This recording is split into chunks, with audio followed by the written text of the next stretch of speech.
நமது வேலாயுதம் சேனல் நேயர்களுக்கு வணக்கம். இன்றைய ஆன்மீக செய்தியில் நன்னிலம் அருகே நாகம்மன் கோவிலில் 14 வருடங்களுக்கு பிறகு கும்பாபிஷேகம், ஏராளமான பக்தர்கள் பங்கேற்பு. திருவாரூர் மாவட்டம் நன்னிலம் அருகே உள்ள பத்னியாபுரம் கிராமத்தில் நாகம்மன் ஆலய கும்பாபிஷேகம் நடைபெற்றது. பத்னியாபுரம் கிராம மக்கள் அங்கு இருந்த புற்றில் வீற்றிருக்கும் நாக அம்மனை வழிபாடு செய்து வந்தனர். இந்த நிலையில் அந்த இடத்தில் ஒரு கோயில் எழுப்ப வேண்டும் என கிராமத்தினரால் முடிவு செய்யப்பட்டு திருப்பணி நடைபெற்றது. தொடர்ந்து திருப்பணி முடிந்து நாகம்மனுக்கு கும்பாபிஷேகம் நடைபெற்றது. முன்னதாக யாகசாலை அமைக்கப்பட்டு யாக பூஜை நடைபெற்றது. தொடர்ந்து பூர்ணாகுதி நடைபெற்று புனித நீர் அடங்கிய கடங்கள் புறப்பட்டு மேலதாளத்துடன் நடனமாடி ஆலயத்தை வலம் வந்து நாகம்மனுக்கு புனித நீர் ஊற்றி அபிஷேகம் செய்யப்பட்டது. புற்றில் அமைந்துள்ள அம்மன் மற்றும் நாக அம்மனுக்கு சிறப்பு அலங்காரம் செய்யப்பட்டு தீபாராதனை நடைபெற்றது. தொடர்ந்து அருட்பிரசாத பைகள் மற்றும் அன்னதானம் வழங்கப்பட்டது. இது நன்னிலம், ஆனைக்குப்பம், மாப்பிள்ளைக்குப்பம், சலிப்பேரி உள்ளிட்ட சுற்றுப்புற கிராம பகுதியில் இருந்து ஏராளமான பக்தர்கள் கலந்து கொண்டு சுவாமி தரிசனம் செய்தனர். விழா ஏற்பாடுகளை சக்தி ராஜகோபால், மல்லிகா ராஜகோபால் குடும்பத்தினர் மற்றும் டெல்டா சமையல் கலைஞர்கள் சங்கம் சார்பில் செய்திருந்தனர். நமது வேலாயுதம் சேனலை சப்ஸ்கிரைப் செய்திட மனதார வேண்டுகிறோம். நன்றி.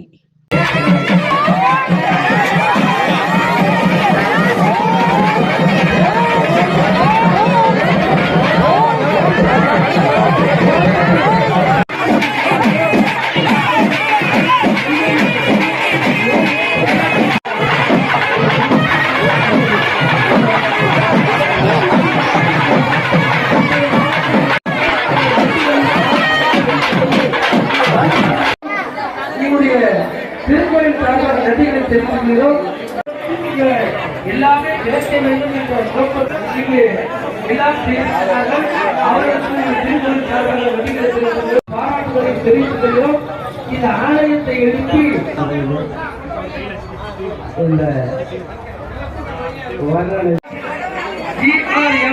சக்தி கல்யாணமான வாடகை பாத்திரங்களை இந்த உலகத்தை விட பெரியது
நமது வேலாயுதம் சேனலை தாங்கள் அனைவரும் சப்ஸ்கிரைப் செய்திட வேண்டுகிறோம். நன்றி.